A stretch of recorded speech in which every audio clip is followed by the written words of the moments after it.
तो गाइज मैं हूं आयुष और आप देख रहे हैं रेसल इंडिया और स्वागत है आपका आज के इस मंडे नाइट रॉ के रिव्यू में। और सुबह आज लाइव देखनी थी मुझे मंडे नाइट रॉ। इनफैक्ट मेरे पास थंडर डोम का इनविटेशन था।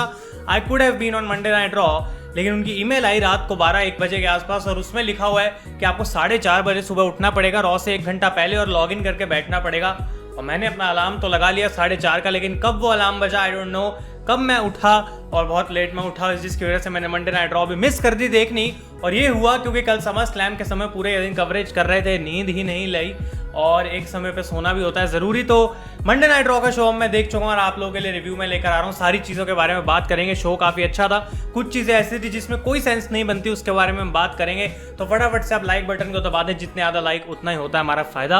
अभी शो स्टार्ट होता है, सीधा ड्रू मैकिंटायर आ जाते हैं बाहर, द WWE चैंपियन, और वो कहते हैं कि रैंडी ऑर्टन ने the greatest wrestling match ever जीता था। वो अपने आप को द ग्रेटेस्ट रेसलर एवर बुला रहे थे और कल मैंने रैंडी ऑर्टन को समर स्लैम में हरा दिया, तो मैं क्या बनता हूं अब। और वो कहते हैं यहाँ पे कि मुझे कोई दिक्कत नहीं है रैंडी ऑर्टन को एक और बार रीमैच देकर, और उनको मैं एक बार फिर से क्लेमोर कंट्री में लेके चले जाऊंगा।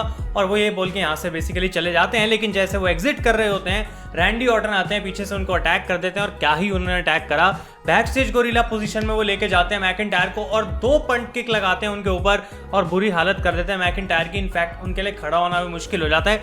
तो काफी हीटेड ओपनिंग थी यहाँ पे मंडे नाइट रॉ की गाइस। इसके बाद हमें देखने को मिलता है शेना बेजलर का मैच अगेंस्ट बेली, जो कि एक डिस्क्वालिफिकेशन में खत्म हो गया था क्योंकि नाया जैक्स ने यहाँ पे अटैक कर दिया था शेना बेजलर को। अब नाया जैक्स को लास्ट टाइम हमने देखा था उनको सस्पेंड कर दिया गया था, वो वापस आ चुकी हैं और यहाँ पे उन्होंने एक टीम फॉर्म कर लिया अपने शेना के साथ।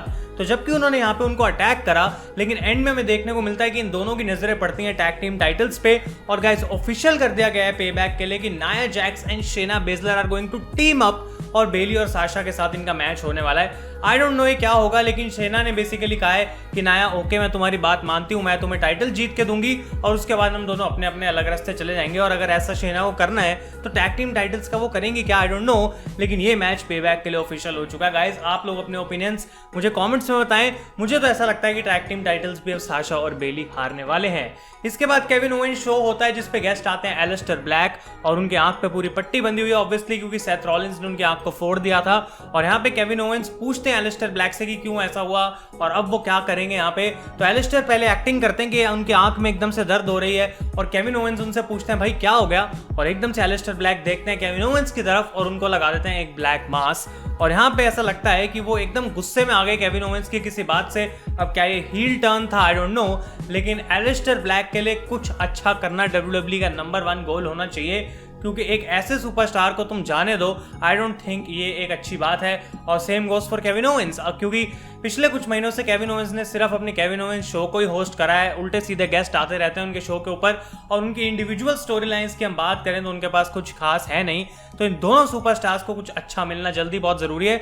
और प्रॉब्ली क्योंकि यहाँ पे एलिस्टर ब्लैक ने ओवेंस को अटैक करा तो शायद क्यों ना इन दोनों के बीच में एक फ्यूड का स्टार्ट हो सकता है। इसके बाद हमें देखने को मिलता है एक फेटल 4-वे मैच फॉर द 24/7 चैंपियनशिप, जिसके लिए मुझे नहीं लगता कोई भी केयर करता है। तो यहाँ पे R-Truth थे, अलेक्जेंडर थे और उसके बाद अकीरा टोजावा और शेल्टन बेंजामिन जो कि चैंपियन है। और अकीरा टोजावा इस मैच को जीत गए हैं, बन गए हैं नए 24/7 चैंपियन। और मैच के बाद जबकि बॉबी लैशली आते हैं बाहर, लेकिन टोजावा यहाँ से भाग जाते हैं और बेसिकली वो बन गए हैं नए चैंपियन। इसके बाद गाइस आ जाते हैं रैंडी ऑर्टन रिंग के अंदर और वो बात करते हैं कि ड्रू मैकिंटायर बड़े शातिर बन रहे हैं, आके मुझे रीमैच देके एहसान जता रहे हैं कि जैसे मेरे को रीमैच चाहिए अभी के अभी। और वो कहते हैं यहाँ पे कि मुझे इससे कोई फर्क नहीं पड़ता क्योंकि मैं प्रूव कर चुका हूँ कि मैं लेजेंड किलर हूँ, मैंने सारे लेजेंड्स को मारा और जो मैं करता हूँ वो मैं करके दिखाता हूँ। सिर्फ लास्ट नाइट ये एक एक्सेप्शन थी जो कि मैं नहीं कर पाया। और वो अपने बारे में बात कर रहे होते हैं, अपनी तारीफ कर रहे होते हैं गाइस, और यहाँ पे इंटरप्ट कर लेते हैं उनको द लिमिटलेस कीथ ली। और कीथ ली रिंग के अंदर आके कहते हैं कि तुमने जो मैकिंटायर के लिए किया वो बिल्कुल गलत था, तुम्हें उन्हें ऐसे अटैक नहीं करना चाहिए था। और वो कहते हैं कि लोग तुम्हें एपेक्स प्रेडेटर कहते हैं, वाइपर कहते हैं, लेजेंड किलर कहते हैं, बहुत सारे निकनेम है, लेकिन लोग मुझे भी बहुत कुछ बुलाते हैं जैसे कि गेम चेंजर और स्पेशली लिमिटलेस, जो कि मैं लिटरली लिमिटलेस हूँ। और वो कहते हैं कि मैं मैकिंटायर के जगह तुम्हें यहाँ पे चैलेंज करना चाहता हूँ एक मैच के लिए, और क्यों ना हम अभी इस समय एक मैच लड़ें। तो ऑर्टन बहुत खुश हो जाते हैं, पहले गुस्से में आते हैं और उसके बाद वहां से चले जाते हैं, कहते हैं मे बी लेटर, बट अभी तो हमारा कोई मैच होने का यहाँ पे चांस है नहीं। तो एक अच्छा डेब्यू मिला कीथ ली को, मैं कहना चाहूंगा उनको, मेरे को नहीं लग रहा था सीधा ऐसे इतने बड़े सुपरस्टार के साथ फ्यूड कराएंगे, जबकि मैंने कल वीडियो में कहा था रैंडी ऑर्टन के अगेंस्ट होना चाहिए और बिल्कुल वही चीज यहाँ पे WWE ने करी। इसके बाद हमें मैच देखने को मिलता है मॉन्टेज फोर्ड का अगेंस्ट एंजल गार्जा, और अभी तक स्टोरी लाइन खींच जा रही है कि किसने पॉइजन करा था मॉन्टेज को, जबकि पूरी दुनिया को पता लग चुका है कि वो जेलिना वेगा ही थी। तो इस मैच में एंजल गार्जा हार जाते हैं गाइस, क्योंकि रिंग साइड पे आ जाते हैं आइवार और वो डेमी को लेकर चले जाते हैं अपने साथ, जो कि डिस्ट्रैक्ट कर देता है यहाँ पे गार्जा को। और इस पूरे मैच में जो इकलौती चीज मुझे पसंद आई वो था यहाँ पे मॉन्टेज फोर्ड का नया फिनिशर, जो कि वो कूदते हैं हवा में बहुत ऊपर और डायरेक्शन चेंज करके स्प्लैश लगाते हैं। This was very good. ये उन्होंने कल समर स्लैम में भी किया था और ये मुझे देख के अच्छा लगा।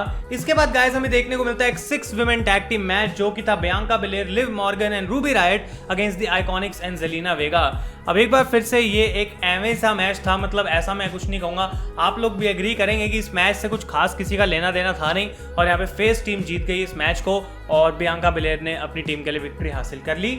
इसके बाद अपोलो क्रूज का एक आर्म रेसलिंग मैच होता है, पंजा लगाने का मैच होता है बॉबी लैशली के साथ, और मार्क हेनरी इसको होस्ट कर रहे होते हैं। और पहले बॉबी लैशली आके कहते हैं अपोलो क्रूज को कि जैसे मैं तुम्हें आज इस कॉन्टेस्ट में रहूंगा वैसे ही तुम्हें मैं संडे को हराने वाला हूं पेबैक में for the United states title, और काइंड ऑफ ये इंडिकेशन देता है कि अब MVP से आगे जाके बॉबी लैशली को मौका मिलने वाला है टाइटल के लिए। लेकिन अपोलो क्रूज कहते हैं कि मैंने पहले MVP को भी हराया, लोग मेरी बात नहीं मान रहे थे, और अब मैं तुम्हें भी हराने वाला हूं। तो वो करते क्या है यहाँ पे कि वो पंजा लगाने की शुरू करते हैं और अपोलो क्रूज पैर पे मार देते हैं बॉबी लैशली को और उनको हरा देते हैं, और मार्क हेनरी अपोलो को विनर डिक्लेयर कर देते हैं। बॉबी लैशली खुंदक में आ जाते हैं बहुत ज्यादा, और जबकि MVP शेल्टन बेंजामिन आते हैं यहाँ पे, अपोलो एस्केप कर जाते हैं गाइस, और इस तरीके से हमें सेगमेंट देखने को मिली। तो बहुत लंबा खिंच गया है अपोलो क्रूज और हर्ट बिजनेस का मामला, लेकिन अब बॉबी लैशली को मौका मिल रहा है US टाइटल के लिए, क्या वो जीतेंगे पेबैक में या फिर नहीं, आप लोग मुझे कमेंट्स में बताएं। इसके बाद गाइस रिंग में आ जाते हैं यहाँ पे लाना और नटालिया, और वो बात कर रहे हैं किस तरीके से कि मिकी जेम्स को अब वो लोग एक हॉल ऑफ फेमर बनाने वाले हैं,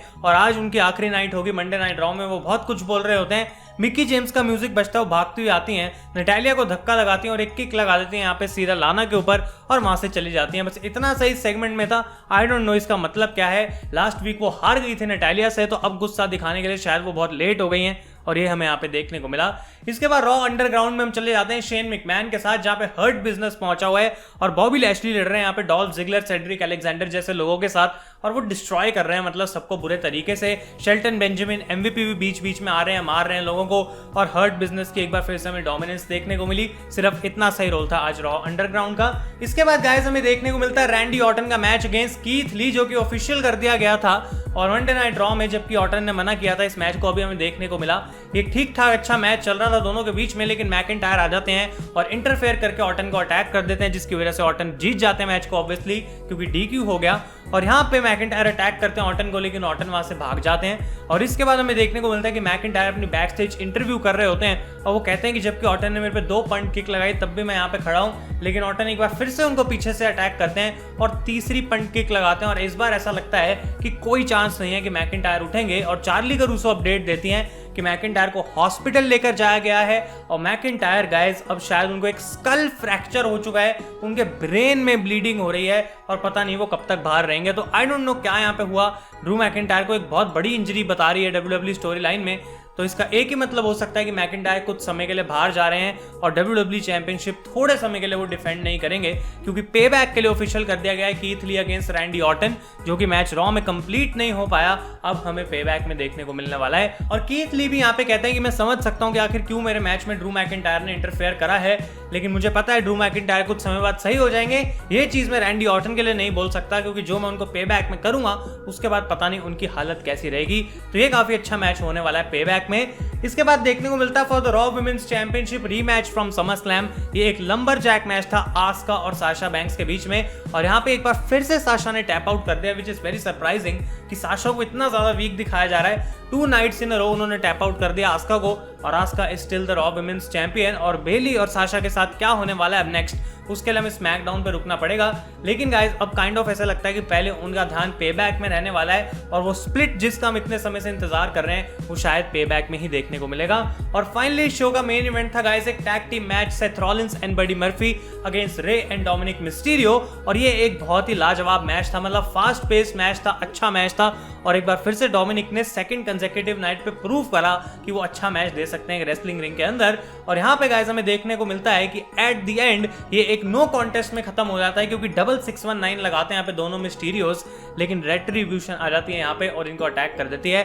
तो रॉलिंस और मर्फी आराम से रैंप पे बैठे हुए हैं, हंस रहे हैं, देख रहे हैं इनको पिटते हुए, और मिस्टीरियोस की कोई मदद करने के नहीं आ रहा। रॉ का लॉकर रूम नहीं है क्योंकि ऑब्वियसली ड्रू मैकिंटायर भी वहां पर नहीं थे, और रेट्रीब्यूशन ने इस चीज का फायदा उठाया और अटैक कर दिया इन दोनों को बहुत बुरे तरीके से, और इसी तरीके से शो हो जाता है खत्म। तो ओवरऑल मैं कहना चाहूंगा आज का मंडे नाइट रॉ का शो अबव एवरेज था definitely.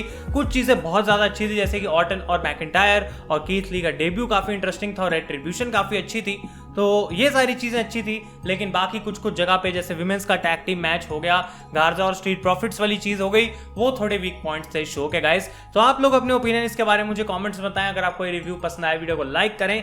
Thank you so much for watching. मैं हूं आयुष और आप देख रहे हैं रेसल इंडिया।